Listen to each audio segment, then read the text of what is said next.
atau SD atau ibtidaiyah, tingkat wusta atau sanawiyah atau SMP, dan tingkat ulia atau aliyah atau SMA. Kami keluarga besar Pondok Pesantren mengundang semua ibu-ibu yang hadir di sini ataupun yang tidak hadir, termasuk suaminya, baik suaminya yang lama ataupun yang baru. Yang meninggal jangan dibawa, nanti bukahan manusianya di sana. Ya, siapa tahu ada nang belaki baru, ya, anak-anaknya diundang semuanya untuk hadir di tanggal berapa tadi? 8 apa jam? 8 Juni. Kita acara di sana syukuran. Kita akan mengadakan syukuran. Mohon didoakan anak-anak santri kami yang lulus agar ilmu yang didapat itu bisa diamalkannya dan juga bisa bisa disebarkan ke lainnya. Tanggal 8 Juni. Kalau saya, Abuya, tiap bulan ke sini, terkadang mutar sana, mutar sini sampai kehujanan. Kadang sampai ke Balikpapan 40 kilo, berceramah bolak-balik 80 kilo. Tapi ibu-ibu nggak pernah seumur-umur ke pesantren. Maka Bang Haji Roma Irama mengatakan sungguh terlalu. Jar orang Banjar apa tuh, bapaklah banar. Bapaklah banar. Jam 8 pagi insya Allah dimulai. Makannya prasmanan. Ada gado-gado, bakso, mie ayam, cenil, apalagi itu banyak ya. Jadi kalau ibu-ibu kan suka makan tuh, jadi bawa makan nanti. Kalau udah habis bungkus, karena pesannya banyak banget tuh kami pesan. Tanggal berapa tadi? Hari raya tanggal berapa? Tanggal 6, hari Jumat. Kita tanggal 8-nya. Kemudian yang kedua, Abuya alhamdulillah ada dengan teman membuat travel sendiri. Insya Allah nanti keberangkatan di bulan Agustus. Siapa tahu ibu-ibu yang ingin berumrah bareng kami buka dengan harga 2 harga. Yang pertama 32 juta dan yang kedua harga 30 juta selama perjalanan 12 hari. Insya Allah kalau tidak ada halangan, kuotanya cukup, kita akan berangkat di tanggal 4 Agustus dan kembali tanggal 15 Agustus. Yang ketiga, dengarkan betul-betul. Di pesantren nanti setelah tanggal 8, kami di pesantren akan mengadakan liburan. Dan sekaligus kan hari raya nih. Ibu-ibu ini Abuya dengar mulai 2 tahun yang lalu hendak ke Banjarmasin. Tak ada tuh tulak-tulak juga ke Banjarmasin. Nah, numpung kami libur, kalau memang ada hendak ke Banjarmasin, berziarahan, kami siap ikut bersama ibu-ibu. Cara berangkatnya itu diatur aja.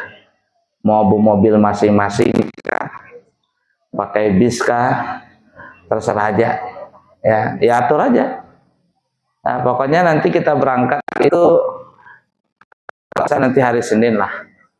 Senin pagi berarti kita sampai di Banjarmasin nanti itu di Martapura Selasa pagi lah, atau kalau lambat ya jam 12 siang.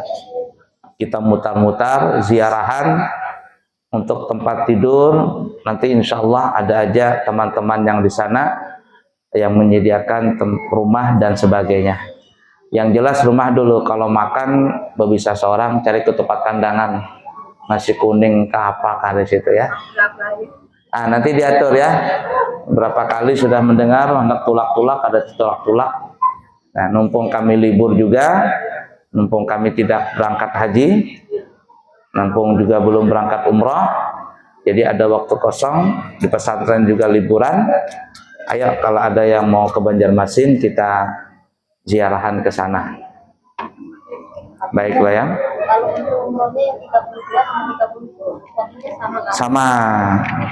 30 juta dengan 32 waktunya sama. Bedanya apa?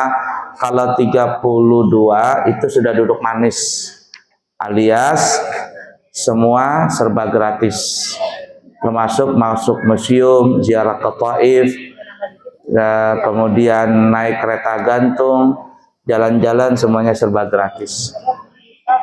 Semua paspor bikin sendiri, paspor bikin sendiri, ya.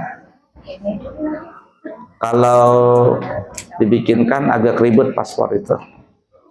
Ya kita belajar ya, sampai mana halamannya? Halaman 7 ya. Ayo ibu-ibu buka kitabnya.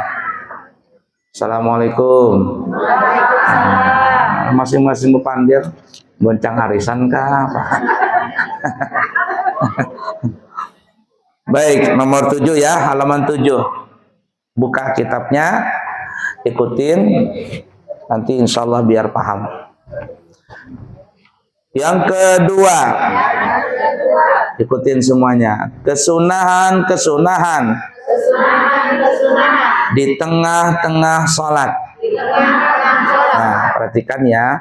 Pada pertemuan yang lalu, nah, saking lamanya sudah berapa kali pertemuan itu. Pengajian sebulan sekali, sawat lupa pengajian. Nah, pada pertemuan yang lalu, kesunahan sholat itu para ulama membagikan secara garis besar terbagi menjadi 3. Berapa Bu? 3. Yang pertama kesunahan sebelum sholat. Kita sudah bahas yang lalu, seperti adzan, iqamat, memakai baju yang bersih, bersiwak, apalagi merapikan shop, bla bla bla bla bla bla bla, banyak kemarin.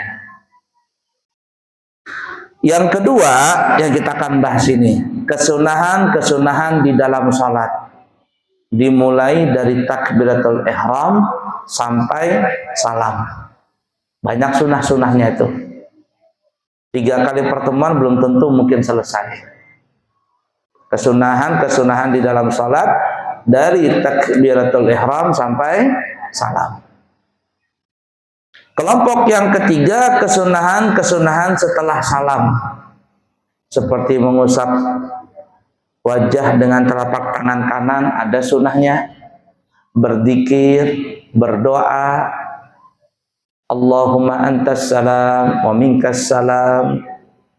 Ada orang nggak berzikir, zikirnya Allahumma antas salam walantas jalan, dan zikiran. Kita di sini berzikir, tapi kalau di Mekah dan Madinah jangan berzikir, habis ditubruk orang kita. Selesai sholat di depan Ka'bah, assalamualaikum, assalamualaikum, pak ditubruk orang. Kenapa? Orang tawaf. Nah, tapi kalau di sini bisa dipraktekkan. Baik ya, kita kembali kesunahan di dalam sholat, di tengah-tengah sholat. Satu, mengangkat kedua tangan. Kita baca dulu, nanti insya Allah dipraktekkan. Sunnah mengangkat kedua tangan di 4 tempat. Nah, jadi mengangkat 2 tangan ini cuman hanya di dalam 4 kesempatan. Selain 4 ini nggak ada, tidak disunahkan mengangkat tangan. Kita baca dulu ya. Yaitu saat takbiratul ihram, ruku, i'tidal, dan berdiri dari tasyahud awal. 4 ya. Takbiratul ihram, ketika mau ruku, ketika i'tidal, ketika bangkit rakaat ketiga dari tasyahud awal. Berarti itu ada di salat maghrib, salat zuhur, dan salat isya. Salat subuh ada? Tidak ada lah. Nah. Baik. Waktu kesunahan mengangkat tangan ini habis dengan selesainya takbir. Sebagian ulama mengumpulkan kesunahan mengangkat kedua tangan ini dalam ungkapan nazam. Nazam itu bahasa kitanya syair. Angkatlah kedua tanganmu dan hadapkan ke kiblat dengan membuka telapak tangan dan merenggangkan jari, meluruskan telapak tangan dengan pundak, jempol dengan telinga,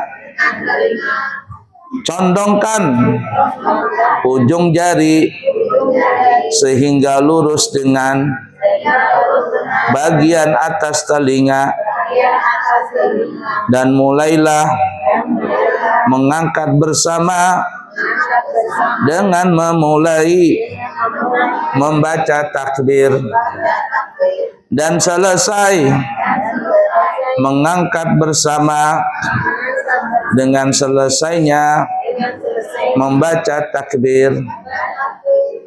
Kita baca dulu ya, tuntaskan ya. Ketika takbiratul ihram,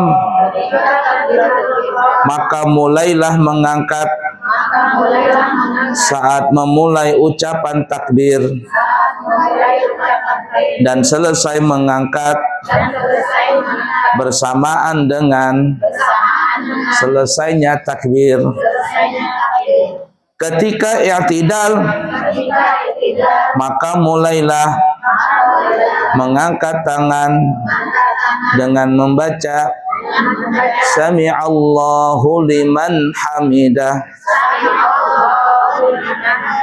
bersamaan dengan mengangkat kepala dari ruku dan terus mengangkat tangan hingga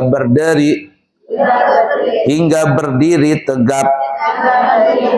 Ketika sudah tegap, maka melepaskan tangan terlambai ke bawah.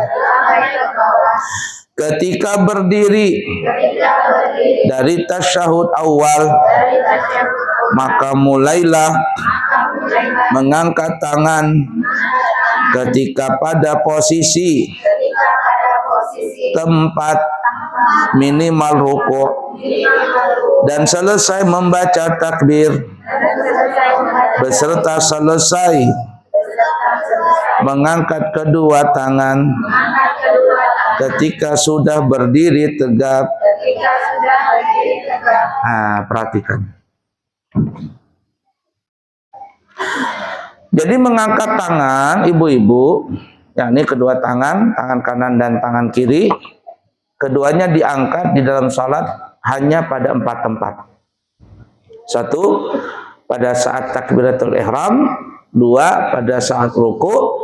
3, pada saat i'tidal. Dan yang keempat, pada saat bangkit dari tasyahud awal rakaat kedua menuju rakaat ketiga. Bagaimana caranya? Nah, perhatikan.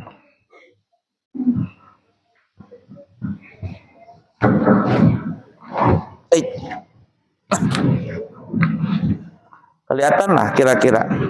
Nah, ya, biar aja kameranya jauh. Nah, jadi maju lagi. Sini. Kita pindahkan kameranya dulu. Nah, baiklah ya, lihat ya. Nah, kita mulai dari takbiratul ihram. Tidak, dulu kita mulai tangannya dulu ya. Tangan itu mau laki-laki mau perempuan, telapak tangan dulu. Pertama dibuka ini. Dibuka. Kemudian jari tangannya direnggangkan sedikit saja, jangan juga mengangkang begini. Allahu Akbar, jangan juga rapat.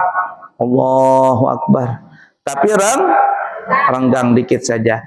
Lalu ada beda pendapat, ada yang mengatakan dibengkokkan sedikit. Bengkok sedikit gini nah, supaya ujung-ujung ini kayak menghadap ke arah kiblat. Tapi jangan juga nang kayak jurus harimau. Allahu Akbar. Ya.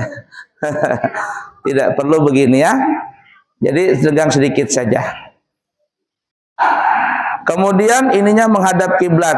Jangan ke samping begini karena ada orang takbir Allah, bukan begini. Bukan juga apalagi Allah gini. Atau Allah, jangan. Atau kayak James Bond. Dulu ada, kami masih kecil di sholat di masjid, jadi namanya anak-anak tuh ada juga yang ngerumpi apa jarnya. Itu Pak Haji itu kalau sholat bocor atap masjid. Kenapa bocor? Karena dia kalau takbir begini, Allahu Akbar. Jadi digayai kekanakan James Bond katanya. Tahu James Bond? Film zaman bahari. Allahu Akbar. Jadi gimana caranya? Nah, kita di tangan dulu ya, telapak tangan. Jadi tangannya itu dibuka. Jangan dikontup begini. Renggang tapi jangan mengangkang, sedikit saja.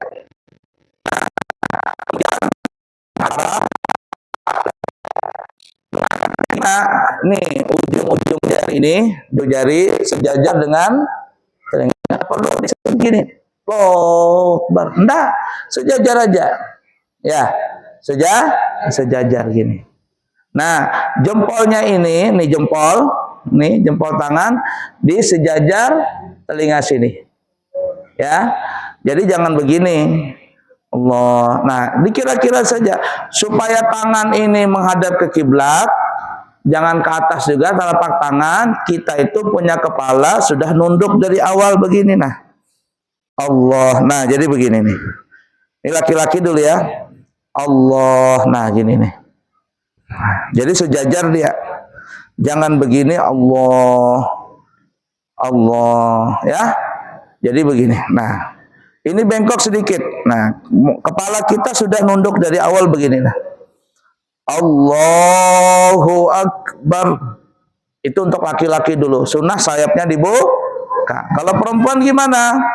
Perempuan jangan nang kayak laki-laki. Allah, jangan. Tapi perempuan apa ya? Kemarin kita bahas. Nih, dikapit. Dipit, paha dikapit, semuanya dikapit. Jadi naiknya itu begini saja. Nah, gini. Allah. Nah, gini perempuan. Allah. Nah, Allah. Naik begini nih. Allahu Akbar. Dosa begini. Naik ini. Nah, ini kapit, naik. Allah. Nah, serapat mungkin tangan. Jangan dibuka ketek tadi. Bisa dipaham dulu? Baik, kemudian selanjutnya untuk takbiratul ihram disunahkan memulai mengangkat tangan dengan dimulainya takbir. Contoh, ini laki-laki ya. Dimulai takbir, dimulai gerakan. Habis takbir, habis juga gerakan tangan. Allahu Akbar. Paham ya? Mulai gerakan laki perempuan sama, cuman yang tadi perempuan begini saja. Allahu Akbar. Akbar sama-sama. Jangan tidak sama-sama. Allahu Akbar. Tidak sempurna pahalanya. Atau Allahu Akbar. Nggak sempurna pahalanya. Yang sempurna apa tadi? Mulai gerakan, mulai takbir, habis gerakan juga habis Allahu Akbar. Laki-laki. Kalau perempuan Allahu Akbar. Perempuan. Mudah dipaham? Satu. Yang kedua, pada saat ruku, Sunat mengangkat tangan. Caranya sama kayak tadi, cuman dimulai gerakan, dimulai bacaan takbir, juga dimulai mengangkat tangan, habis takbir, habis juga gerakan semuanya. Walam yakun lahu kufuwan ahad. Ya, walam yakun lahu kufuwan ahad. Allahu akbar. Jadi mulainya Allahu akbar. Jadi pasan tuh. Akbar. Jangan Allahu akbar. Jangan. Tidak sempurna pahalanya. Atau walam yakul lahu kufuwan ahad. Allahu akbar. Nah, salah juga. Jadi harus pas. Mulai gerakan, mulai takbir, habis gerakan, habis takbir. Walam yakul lahu kufuwan ahad. Allahu akbar. Udah ya? 2. Yang ketiga ketika i'tidal. Sama, mulai gerakan, mulai takbir, mulai mengangkat tangan, habis takbir, habis juga gerakannya. Gimana contoh? Kalau i'tidal bukan Allahu Akbar ya, Sami'allahu liman hamidah. Di sini ditahan nih. Sami'allahu liman hamidah. Banyak orang di sini kayak per, tahu per? Allah liman hamidah. Gitu. Jangan kayak per, tapi ditahan sini. Ulangin. Sami'allahu liman hamidah. Ketika hamidah, sama-sama. Hamidah, tahan. Diam sudah. Jangan goyang-goyang. Hamidah. Kenapa? Karena bapak-bapak itu kalau mau sujud pasti begini. Bapak-bapak itu ya, mungkin karena berselawar kapal. Ya. Mana bergoyang-goyang. Yang parahnya itu ada pas mau sujud diangkat kaki. Allah liman hamidah. Angkat gini nah. Allah mau olahraga atau apa tuh? Ada yang bermaju. Subhanallah liman hamidah. Allahu akbar. Maju dia. Ada bermundur. Allah hamidah. Allah. Maka levelnya nih ustadz, levelnya kiai sudah. Padahal baca kitab.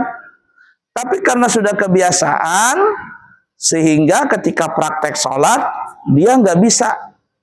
Kenapa? Karena nggak diamalkan. Jadi perlu diamalkan, belajar, amalkan. Oh tadi caranya begini, Abu yang nerangkan. Ikutin. Paham ya? Nah jadi kembali lagi. Sami'allahu liman hamidah. Ketika hamidah, tangan di sini sudah. Jangan sami'allahu liman hamidah. Jangan di sini aja taruhnya. Baik, kemudian tasyahud awal menuju berdiri. Dan ya at-tahiyyatul mubarak seterusnya sampai Allahumma shalli ala sayyidina Muhammadin wa alihi. Bangkit kita. Nah, bangkitnya itu ibu-ibu jangan terlalu panjang. Bagaimana panjang begini nah. Nah, ini ada ulama melarang seperti ini. Kalau wajah nih, dahi sudah masuk areal tempat sujud, itu ada ulama yang agak keras, batal sholatnya. Kenapa? Karena sudah masuk di areal tempat sujud. Jadi jangan sampai begini bangkitnya. Allah, nah begini nah. Nggak boleh panjang-panjang kepalanya. Kan ada kan ya? Allah, nah ini. Ini dahi sudah masuk areal tempat sujud. Ada ulama yang tegas itu melarang. Bahkan bisa batal katanya sholatnya. Kata sebagian ulama. Nah oleh karena itu kalau kita mau bangkit, usahakan nih. Kita punya apa namanya? Pundak. Kepala, pundak, lutut, kaki. Nah pundak. pundak atau bahu. Ini tidak melewati dari batas lutut kita. Ini lutut kalah, kepala, pundak, lutut. Nah, lutut nih. Jadi bagaimana? Jadi begini. Allah. Nah, tangannya taruh di sini. Tangan taruh, kelihatan tidak? Tangan taruh lutut di lantai sini. Ya. Jangan di sini. Tapi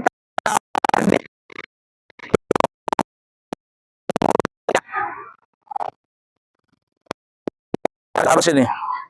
Allah. Nah, jadi begini nih. Jangan begini. Tapi di sini. Di begini saja. Kalau salapi kan di kepala tuh. Iyalah, mau dikepalkan, mau di apa, tapi usahakan taruhnya di ujung lutut tangan tadi. Allah. Nah, setelah itu telapak kaki diangkat, diberdirikan. Nih telapak kaki nih. Ya, tangan taruh di bawah, 1, 2 telapak kaki. Baru yang ketiga naik. Lututnya naik sambil didorong pakai tangan. Ya, 1, 2, 3. Nah ini 3 naik, dorong ini. Dorong pakai tangan kita. Allah. Nah, ketika sampai batas ruku, mulai sudah Allahu Akbar. Pahamlah? Ulangin. Kita nggak pakai takbir dulu ya, praktek saja. 1, di sini naruhnya, jangan di sini. Ya, supaya nggak masuk beda pendapat. 1, 2. Nih 2 telapak kaki berdiri dah. Kaki kanan, telapak kaki kanan kiri berdiri. 3 dorong. Naik sudah. Terus sampai atas. Paham ya? Nah, sekarang kita praktek pakai takbir. Allahumma salli ala Sayyidina Muhammadin wa alih. Allah. Nah, mulai gerakan, mulai takbir. Allahu Akbar. Angkat tangan. Allahu Akbar. Sampai habis, berhenti takbir, berhenti juga gerakan. Bar. Mudah dipaham? Ada pertanyaan dulu sebelum lanjut?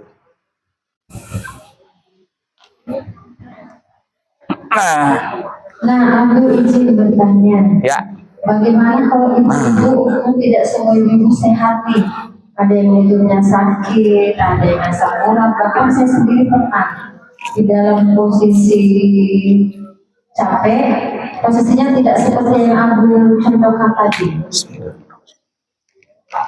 Malah lebih ke mana ya? Kayaknya pantat jangan sih. Pokoknya duluan sebelum tangan, itu bagaimana? La ilaha illallah. Kayaknya sudah bulan lalu ditanyakan ini. Kalau sakit, dosa ditanya. Artinya bebas saja sudah. Afallah.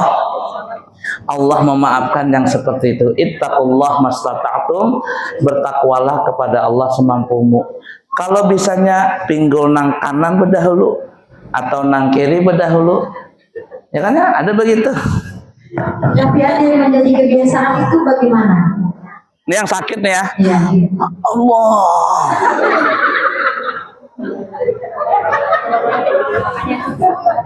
Kalau sakit jangan ditanya. Artinya jangan ditanya itu maksudnya itu sudah keluar konteks. Sudah sembahyang semampunya saja. Ya, mau ruku begitu juga, sujud. Wah.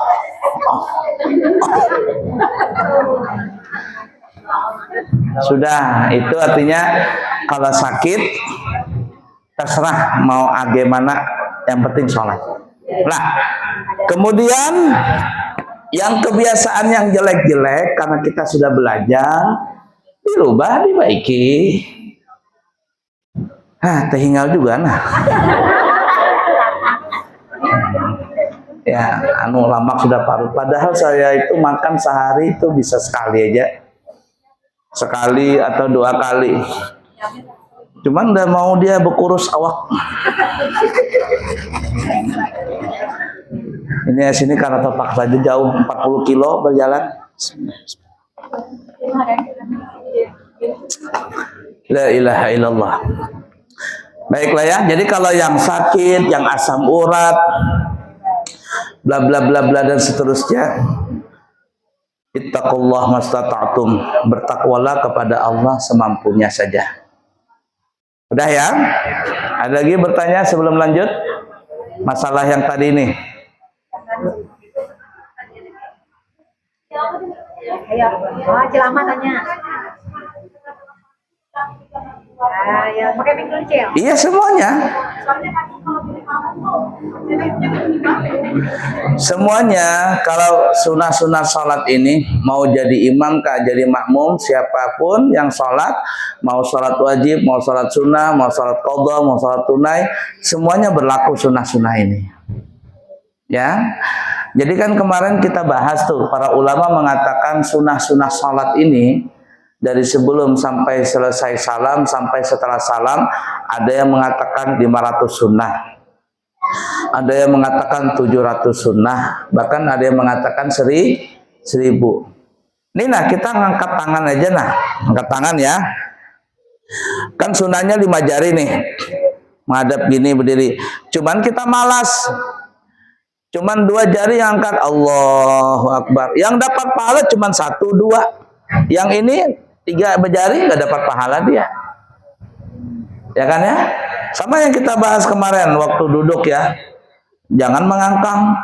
Nah, semua jari menghadap kiblat. Cuman yang menghadap kiblat cuman ada 3, yang lainnya menghadap ke lain. Umpama gini. Nah, ini 2 biji begini. Allahu Akbar. Yang lain menghadap ke sana. Yang dapat pahala cuman 1, 2. Pahamlah kira-kira. Nah, itu. Baik, lanjutkan. Iya, Abi ada pertanyaan lagi. Di pelajaran yang sebelumnya, tadi itu disampaikan bahwasanya kalau kita sholat, ketika imam membacakan Al-Fatihah, Ya. makmum mendengarkan dulu. Bagaimana ketika sholat tarawih kan cepat itu Abi? Kalau seandainya kita nggak sempat baca Fatihah setelah Fatihahnya imam, kita boleh membaca Fatihah pada saat imam membaca. Tapi sebenarnya biarkan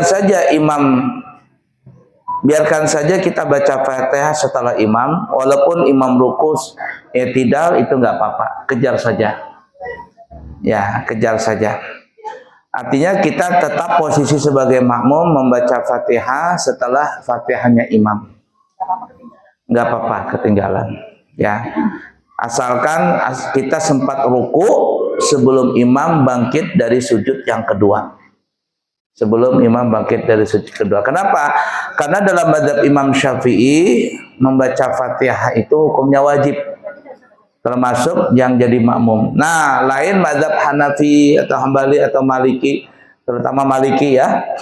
Itu makmum tidak wajib baca Fatihah. Kalau imam baca Fatihah sudah cukup. Sudah cukup. Nah, kita beda. Mazhab Syafi'i wajib. La salata liman lam yaqra'il Fatihah atau kama qala Nabi. Tidak sah salat kalau nggak ada baca Fatihah. Mudah dipaham kira-kira? Nah, jadi fleksibel saja. Kalau seandainya imamnya surahnya pendek, surah Al-Kautsar satu napas lagi, inna a'tainakal kautsar fasalli lirabbika wanhar. Nah, mungkin kita selesai Fatihah. Maka kita boleh membaca Fatihahnya itu di tengah-tengah imam baca Fatihah. Atau setelah Fatihah imam juga nggak ada masalah. Kita terlambat ruku juga nggak ada masalah. Walaupun imam i'tidal baru kita ruku nggak ada masalah. Asalkan kita sempat ruku sebelum imam bangkit dari sujud yang kedua. Nah, seperti itu ya. Baik, ada lagi pertanyaan sebelum lanjut? Udah ya, paham ya? Lanjut ya.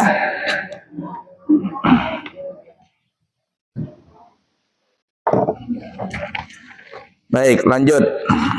Halaman 7. Yang kedua, meletakkan tangan kanan sekaligus jarinya di pergelangan tangan kiri dengan menggenggamnya dan meletakkan keduanya tepat di bawah dada. Yang dikehendaki pergelangan tangan itu adalah tulang yang berada di antara ibu jari dan lengan. Perhatikan ya.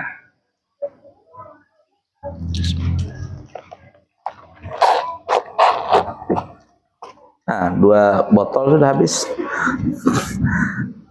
Baik.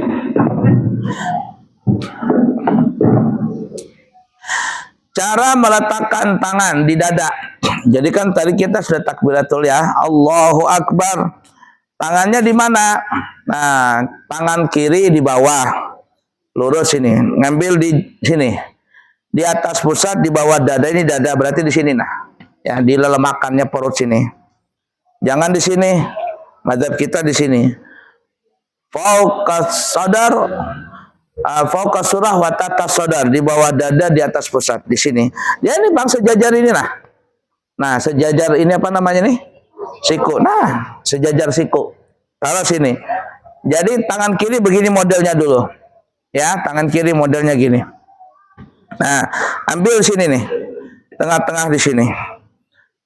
Kemudian tangan kanan telunjuk apa ini? Kelingking, manis tengah, lipatnya begini. Sedangkan jempol dengan jari manis terbuka. Bagaimana caranya? Nah, jadi begini. Nah, yang ini nih.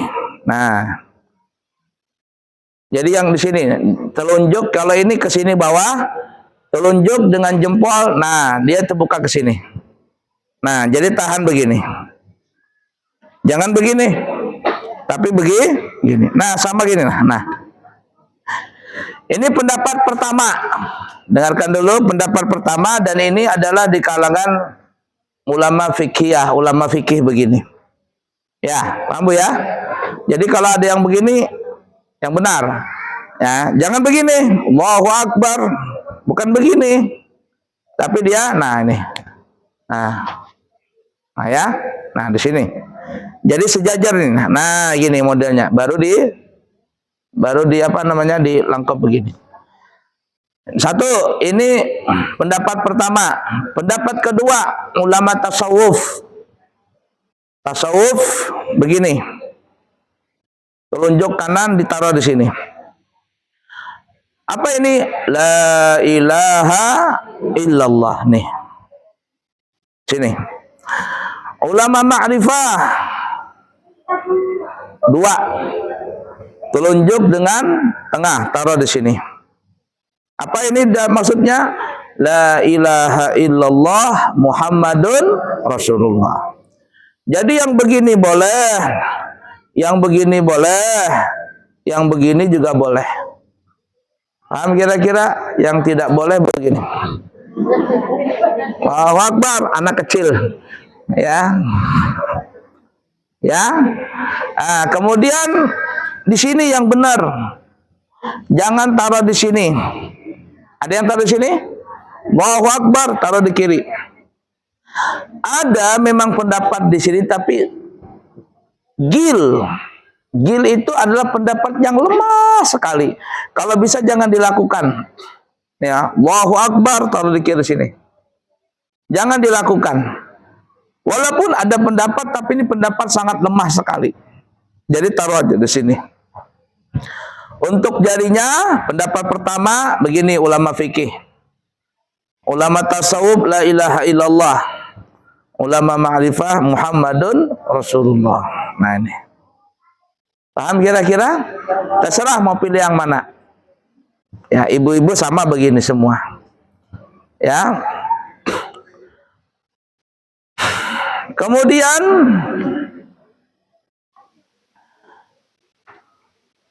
mengangkat tangan di sini adalah pada saat kita posisi berdiri. Pada saat posisi berdiri. Adapun selain berdiri, kita tidak perlu begini.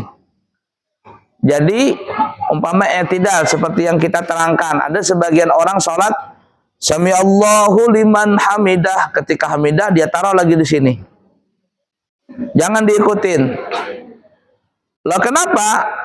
Supaya bisa membedakan antara al-qiyam itu berdiri tegak, dengan i'tidal. I'tidal taruh di sini. Jadi kalau ditanya kenapa kamu kalau ditanya kenapa i'tidal itu taruh di sini, kanan di samping kanan kiri. Kalau berdiri begini, jawabannya adalah itulah untuk membedakan antara al-qiyam dengan i'tidal. Kalau al-qiyam berdiri tegak di sini. Kalau i'tidal seimbang taruh di sini. Nah, jadi kalau seandainya ada orang yang i'tidal taruh lagi begini, itu seakan-akan dia al-qiyam. Namanya berdiri tegak lagi. Bukan i'tidal namanya. Bisa mudah dipaham? Kemudian turunnya tangan tadi seperti yang kita terangkan seperti biasa, Allahu Akbar. Jangan sebagian orang ada saya lihat katanya saya lihat tuh dia berputar Allah. Pernah lihat nggak? Ibu-ibu saya nggak pernah, laki-laki yang berapa orang begitu. Itu sama bubuhannya ketika i'tidal begini sama itu. Kelompoknya itu sama yang Allahu Akbar. Saya pernah tanya itu. Tapi nggak tanya sama orang yang langsung yang begitu. Jadi kata saya, kenapa sih ada orang salat begitu? Nah, ada yang cerita katanya gini katanya. Katanya dia kalau mau turun nih, kan ngangkat tangan tadi ya. Turun katanya tangan kanan duluan. Tangan kanan duluan kan gini kan ya. Tapi enggak, susahnya kalau tangan duluan taruh nanti jadi begini. Akhirnya kanan tapi bisa dibalik katanya. Kata saya belum pernah dapat pendapat begitu. Saya bilang, ya tetap saja juga kirian yang duluan nyampe, kata saya. Tetap juga duluan kiri yang nyampe. Jadi biasa saja, Allahu Akbar gitu. Mudah ya? Dan jangan digoyang-goyang, tetap saja begini. Mudah dipaham? Ada pertanyaan sebelum lanjut? Ya, lanjut, tanya.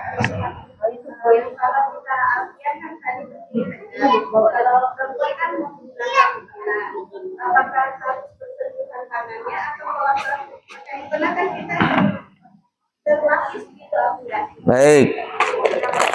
Tak minum dulu nah, kok haus banget deh.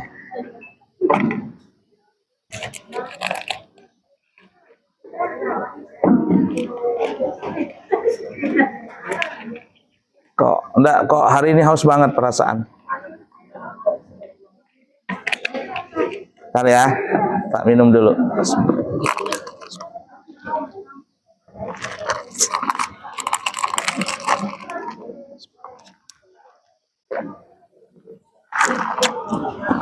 Alhamdulillah.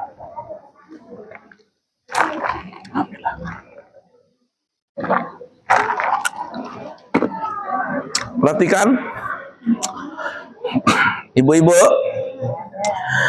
aurat ibu-ibu, semua anggota badan adalah aurat di dalam salat ya, kecuali ada dua. Yang pertama wajah, yang kedua telapak tangan. Jadi, dan ini sering Abuya ulang-ulang, sering mungkin puluhan kali sudah.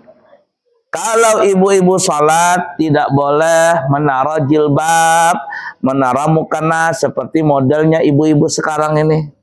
Nih, dari ujung ke ujung.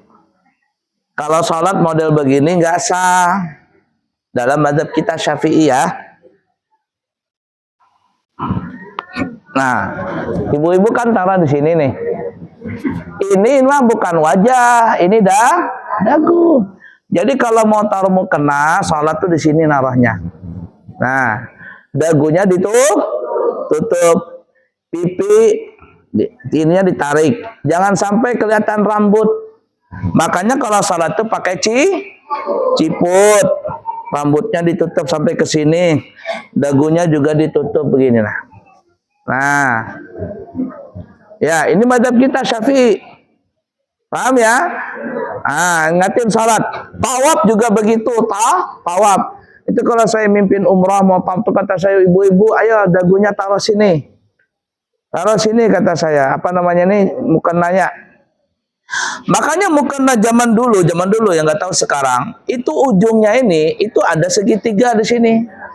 Untuk apa? Untuk nyantol di sini nah.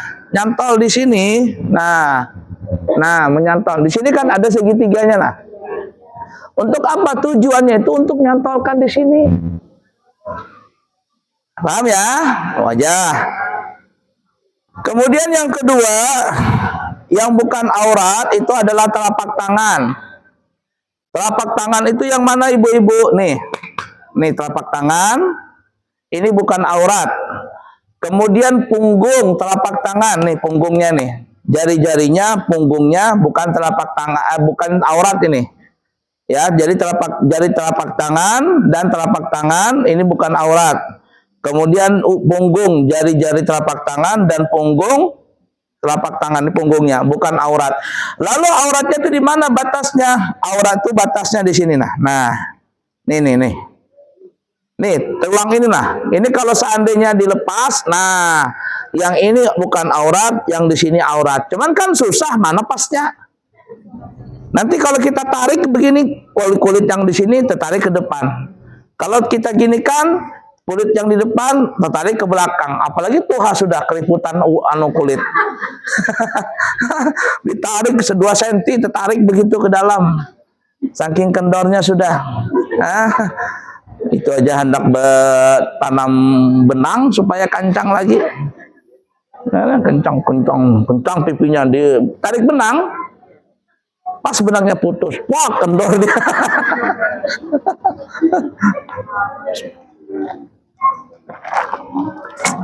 Orang bisa aja tarik benang kencang pipi, ya sudah dianum. Tapi ada yang nggak bisa didustai, kulit leher.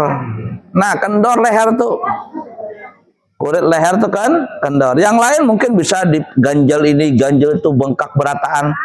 Tapi kulit leher, nah kelihatan leher kendor, nggak bisa didustai kulit leher itu. Kulimbitnya tuh kendor dah. Baik, apa tadi kita? Nah, jadi yang tadi ibu ditanya di belakang, itu biar nggak nyentuh telapak ini ke kulit kita nggak apa-apa. Bahkan saya sarankan ibu-ibu ya, kalau sholat yang pakai mukena atasan bawahan ya, itu sebaiknya pakai pakai handsock apa? Handsock. Saya terus terang nggak bisa ngomong itu. Handsock kata saya. Itu makanya kalau ada orang berangkat umrah sama saya, itu saya belikan handsock itu dia. Saya sudah sediakan itu. Sudah ada handsock itu saya sediakan. Handsock apalah. Susah ngomong. Kaos tangan. Handset. Manset. Handsock, manset. Intinya itulah. Jadi saya belikan itu. Karena nanti terkadang ketika Hajar Aswad, Bismillahirrahmanirrahim, Akbar, kelihatan sini nah. Itu ndak boleh, ndak sah tawafnya, sama dengan sholat. Jadi pakai ini manset tadi. Ya. Nah, jadi kalau begini tidak wajib menyentuh kulit, enggak apa-apa. Nah, ibu-ibu begini nih ya, umpamanya ya. Nah, enggak apa-apa. Paham ya? Nah, lakul hal. Ya, jadi ingatin yang pakai mukena atasan bawahan, pakai kaos tangan, pakai baju lengan panjang. Hati-hati karena banyak mengangkat tangan, Allahu Akbar. Kayak laki-laki, di sininya kelihatan auratnya. Nggak sah. Berapa menit lagi? Jam itu salah kah mati jam? Ada bergerak-gerak dari tadi. 18 menit. Nah, ya. Ada bertanya? Lanjutkah? Lanjut ya. Yang ketiga, melihat pada tempat sujud ketika sholat di belakang Ka'bah atau di belakang seorang nabi, maka tetap disunahkan memandang tempat sujud secara mutlak. Stop di situ dulu. Itu yang kita tadi bilang, yang kita tadi bicara. Kita kalau mau sholat dari awal, yakni sebelum takbiratul ihram, pandangan kita itu sudah ke tempat sujud. Secara mutlak nih ya, secara sepakat para ulama. Dari awal sampai akhir itu kita sunnah untuk memandang ke tempat sujud, tapi belum titik, masih koma. Kecuali, perhatikan ini, ada beberapa yang boleh kita tidak memandang ke tempat sujud. Di sini ada dua pendapat, satu yang beda pendapat, satu yang sepakat pendapat. Yang pertama, yang beda pendapat, yaitu ketika kita sholat di depan Ka'bah. Sebagian ulama mengatakan walaupun kita sholat di depan Ka'bah seperti yang diterangkan kitab ini tadi ya, walaupun kita sholat di depan Ka'bah, maka pandangan mata itu tetap ke tempat sujud. Sebagian ulama. Tapi ulama yang lain mengatakan khusus di depan Ka'bah, khusus orang yang melihat Ka'bah, maka ketika sholat, pada saat posisi berdiri pada posisi duduk, ini bukan selain sujud, maka pelototi itu Ka'bah, lihatlah Ka'bah. Jadi dalam masalah ini, sholat di depan Ka'bah ada dua pendapat. Memang pendapat yang kuat mengatakan tetap ke tempat sujud.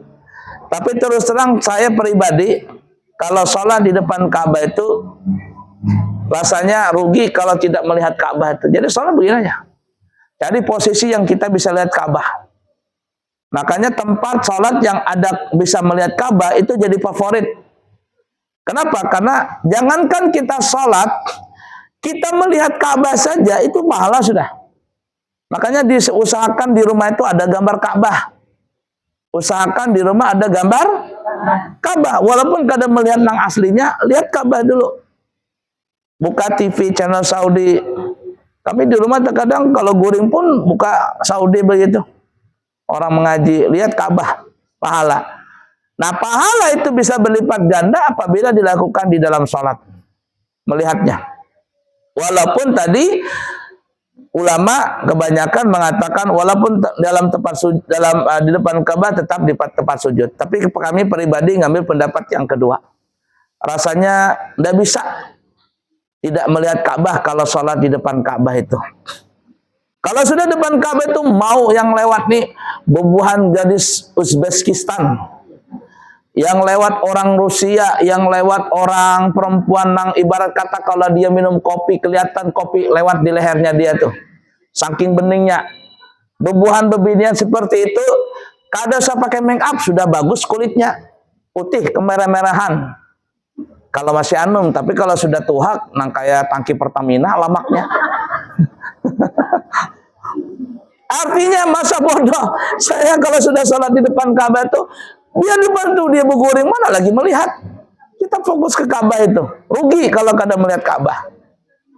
Paham lah? Nah, jadi kalau di depan Ka'bah ini memang ada dua pendapat. Yang mau tempat sujud, monggo. Yang mau lihat ke Ka'bah juga silakan. Karena memang ada khusus di depan Ka'bah, kita sholatnya pandanglah Ka'bah. Dua, ketika di depan Nabi, siapa tahu punya karamah, ya sholat di Masjid Nabawi tiba-tiba melihat Nabi Muhammad, dikiyah sini salat jamaah lawan aku jar Nabi. Jangan berkiawan orang, berdiam-diam saja, ketahuan Imaduddin parah pulang nanti. Tahu Imaduddin? Ini khurafat lagi jarnya. Berdiam dia, ya sudah. Salat berjamaah dengan Nabi. Ketika salat di depan Nabi, umpamanya lihati Nabi. Ya, walaupun ada mengatakan tetap ke tempat sujud. Kami pribadi ya Bapak Ibu, Ibu-ibu ya, kalau di Raudhah salat di Madinah tuh ya. Kalau nggak bisa masuk Raudhah, maka kami cari posisi yang dekat Raudhah, di luar Raudhah. Jadi sejajar dengan makam Rasulullah. Nanti duduk situ sambil selesai salat maghrib, makan panjang waktunya tuh. Sudah wiritan, sudah apa, semuanya sambil baca salawat, sambil menghadap ke kubur Nabi. Di dalam masjid tuh. Macam-macam beda. Orang India, dia baca kasidah bahasa India. lagu apakah, tapi bahasa India. Ujungnya kuci huta. Nah itu tambahan aja Bang lah, bahasa India itu. Orang Afrika, bahasa Afrika, dia memuji Nabi tuh. Memuji Nabi itu dia dengan bahasa dia, menangis dia di belakang raudhah dia. Situ raudhah kan tidak masuk dikurung tuh, kecuali yang pakai tasrih. Nah, jadi kami dudukkan di situ yang ada di bawah payung tuh. Nah, dudukkan situ sambil melihat makam Rasulullah. Nah ya. Nah, jadi kalau di depan Nabi, siapa tahu diajak Nabi sholat, punya karamah begitu, sholat sama Nabi umpama, ketika lihat Nabi, lihatin Nabi. Jangan bertunduk, lihati terus. Nah, baik. Kemudian yang ada beda pendapat lagi, ada 3. Mungkin kita sudah terangkan pada pertemuan yang lalu ini. Apa itu? Yaitu pada saat ruku. Pada saat ruku. Kalau ruku ini ibu-ibu ada 2 pendapat. Ada yang mengatakan ketika ruku kita tetap menghadap ke tempat sujud. Ada yang mengatakan kalau ruku pandangan mata ke kaki. Coba ibu-ibu rasakan nyaman nang mana ketika ruku, melihat ke tempat sujud kah atau ke kaki? Nah, rasakan aja nanti apa yang mana, apa yang enak. Memang ada 2 pendapat di situ, ada beda pendapat. Ada yang mengatakan ruku tetap ke tempat sujud, tapi ada juga yang mengatakan ke kaki. Lanjut. Selanjutnya yang ada beda pendapat. Apa itu? Ketika sujud. Sebagian ulama mengatakan kalau sujud, pandangan mata ke tempat sujud. Jadi pelotot itu tempat sujud. Pusing tuh Bang lah. Ini ya, tempat sujud mah, lihat itu. Sebagian ulama mengatakan kalau sujud pandangan mata bukan ke tempat sujud tapi ke hidung. Ya kan ya? Ulun kada bisa buyai, kenapa? Pesek hidung. Bukan pesek Bang, minimalis. Yalah. Nah, yang ketiga yang beda pendapat lagi adalah ketika duduk di antara 2 sujud. Ada yang mengatakan kalau duduk di antara 2 sujud, pandangan mata ke tempat sujud. Ada yang mengatakan kalau duduk di antara 2 sujud, pandangan mata ke lutut, ke jari nah. Ya, ke lutut.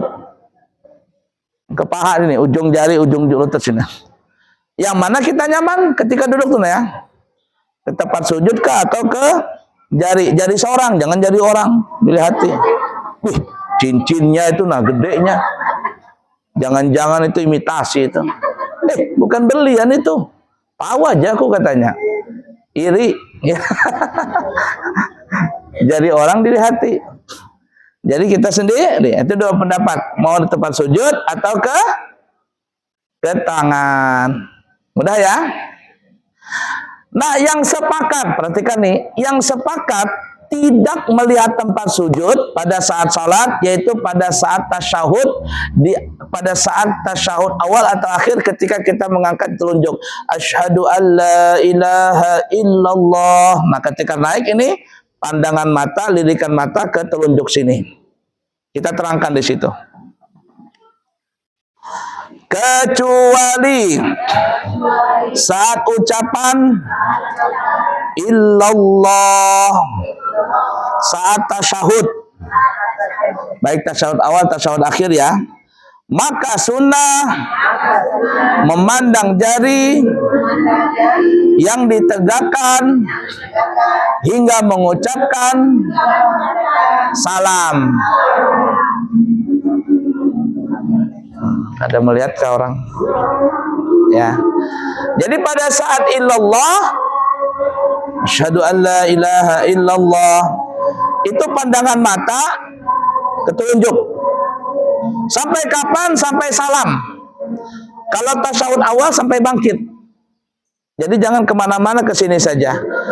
Kenapa? Karena kata ulama, jari telunjuk ini uratnya adalah berkaitan dengan hati. Jadi fokus illallah, tiada Tuhan selain Allah. Allah, Allah. Nah, fokus di sini. Lirikan mata. Udah dipaham kira-kira? Sudah tahrim masjidnya. Baik, cukup dulu tanda ya. Salat kita sambung lagi. Memejamkan mata nomor 4. Boleh nggak salat memejamkan mata? Nanti kita bahas. Baiklah ya, jangan lupa tanggal berapa tadi ibu-ibu? 8 Juni. Kalau Abuya rancak ke pengajian sini, ibu-ibu seumur-umur nggak pernah ke pesantren, bapaklah benar kada suah ke pesantren. Nggak etis lah ya. Jadi ke pesantren nanti semuanya. Bawa kantongan, siapa tahu banyak gado-gado tersisa bakso. Baiklah ya, cukup sekian, semoga bermanfaat. Subhanakallahumma bihamdika asyhadu an la ilaha illa anta astaghfiruka wa atubu ilaik. Wa akhiru kalam, wassalamualaikum warahmatullahi wabarakatuh.